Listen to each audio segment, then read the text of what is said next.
streak about how many people they kill. They go back to base and go, hey, killed 13 today. Oh yeah, look at that, right through the windshield. Alright, there was approximately 4 to 5 individuals in that truck, so I'm counting about 12 to 15. Oh yeah, look at those dead bastards. Nice. 2-6, Crazy Horse 1-8. When the ground troops arrive, they see that there are children in the car. Oh, it's their fault for bringing their kids to a battle. That's right. After viewing the video hundreds of times,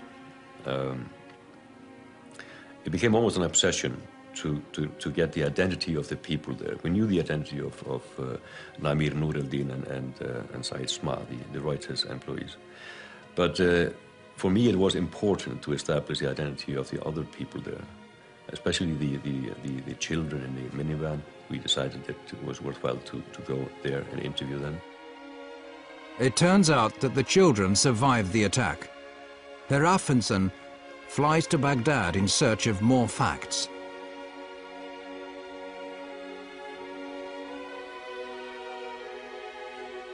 Það gerist hér á þessu horni í Al-Amil-hverfinu í austurhluta Bagdad 12. júli 2007. He traces the whereabouts of the children and shows the helicopter film to the victim's family. يعني يشيل أطفال بالسيارة يعني مسلح هذا ويشيل عائلة ويعني ينزل يشوفه يفتح الباب غير هو كاميرات عدة وطيار وهاي غير يشوف يعني مشاعره. I think we could fairly establish fairly well from a journalistic point of view that the reason why the minivan was there was basically a coincidence that the driver stumbled up on the scene. He was driving his kids to a tutorial. يعني زوجي ما سوى شيء غلط، نقض جريح بأنه هو يساعده، بس كانوا أطفاله وياه بالسيارة. يعني شنو مشاعره؟ شو أقول؟ شنو ذنبه هو من ضربوه وجهاله وياه بالسيارة؟ يعني ما لهم كل ذنب. On the 5th of April 2010, WikiLeaks publishes the collateral murder film. The impact is no less than extraordinary. Disturbing footage apparently showing civilians being killed by the US military in Iraq. It was leaked from within the defense community to a website. Ja, det var på sajten WikiLeaks som den här kontroversiella videon lades ut. WikiLeaks har kallats en maktfaktor i det nya medielandskapet. Och vissa menar att det här är... By putting all their resources into the helicopter video, WikiLeaks have managed to attract the attention of some of the biggest players in the news business. This is precisely what Assange needs to help him handle the rest of the leaked US material. I had been looking at this release and studying it and understanding how to come up with a way to deal with such a tremendously large volume of material that would actually not simply drown any one organization. Assange proceeds to contact the New York Times, The Guardian and Der Spiegel. He manages to persuade the chief editors of these globally respected papers to publish his material in a coordinated fashion, with Assange pulling the strings.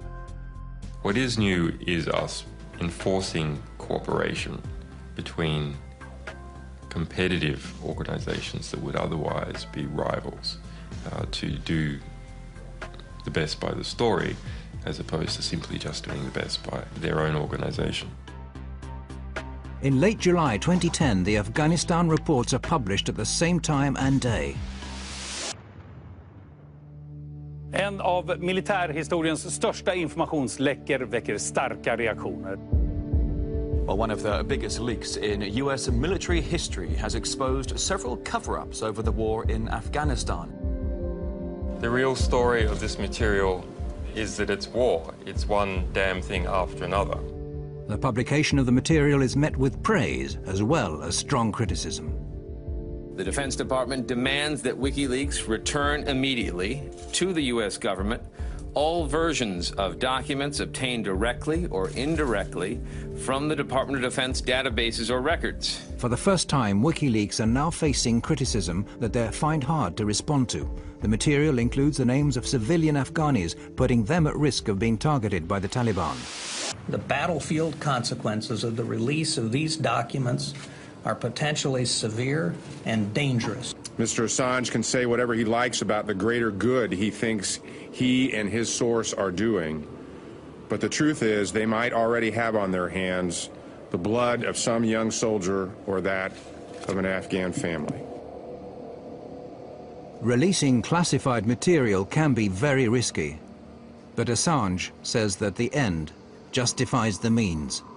We would have had to have released all this material without separating out any of it, or released none.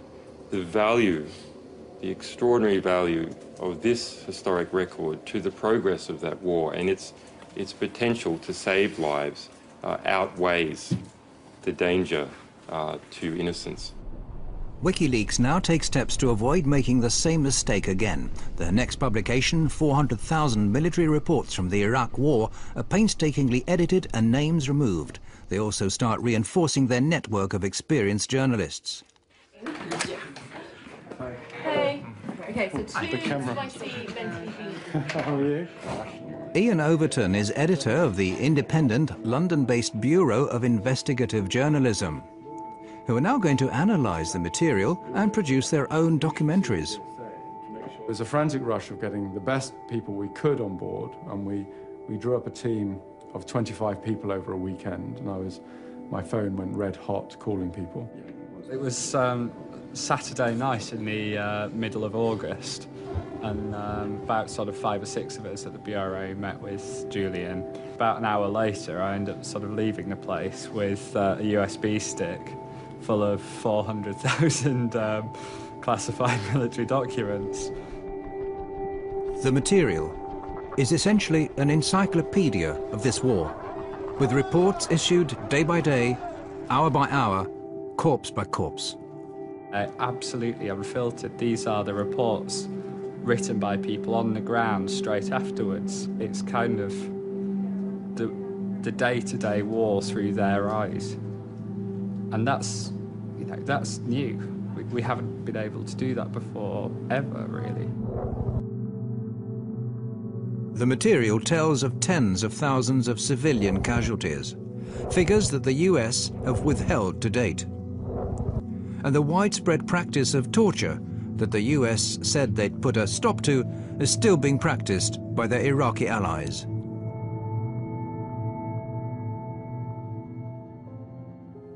I think there are stories that cause you, to be filled with grief. Some are incredibly harrowing. I mean, you do have children tortured to death or shot in front of parents, and it's not material you can read and not be affected by.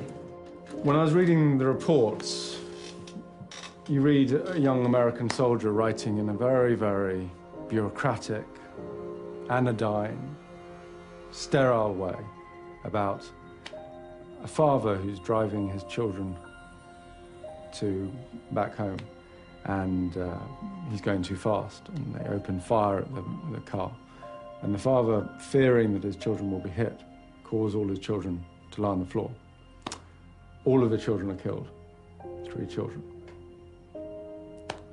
And the way it's written up is, it's called an escalation of force.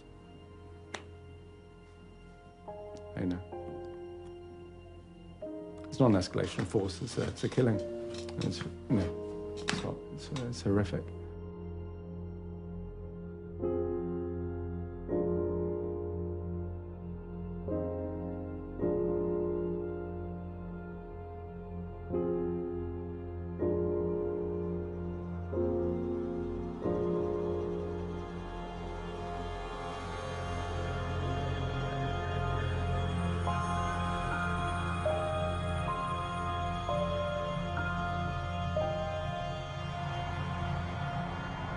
This is anything truly new in war.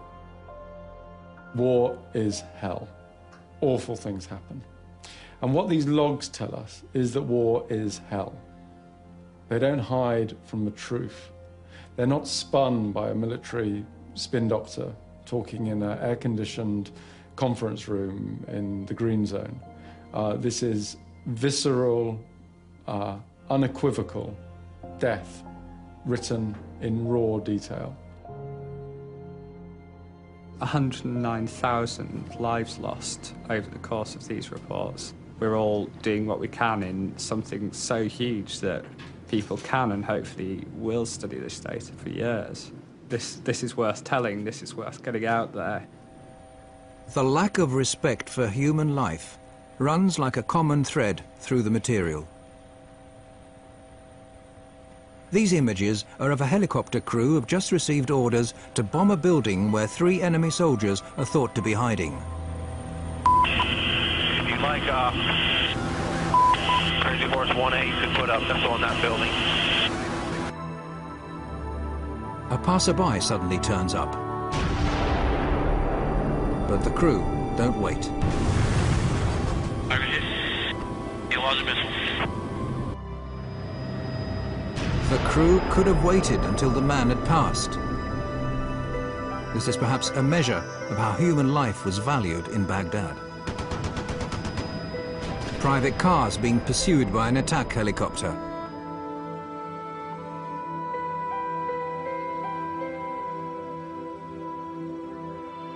The driver gets out of the car and holds his arms up in a gesture of surrender.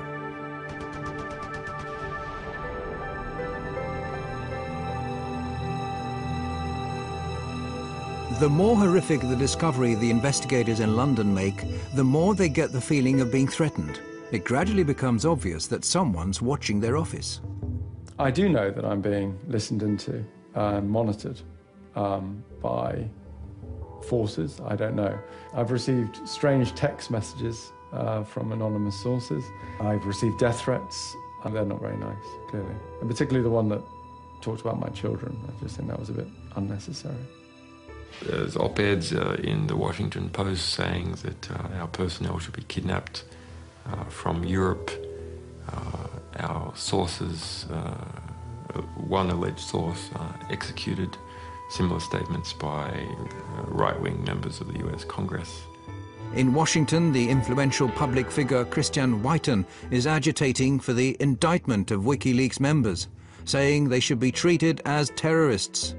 There also has to be a clear punishment for people who engage in what I would consider a form of espionage, a form of political warfare. It's not an act of journalism or transparency, but an act of political war against us.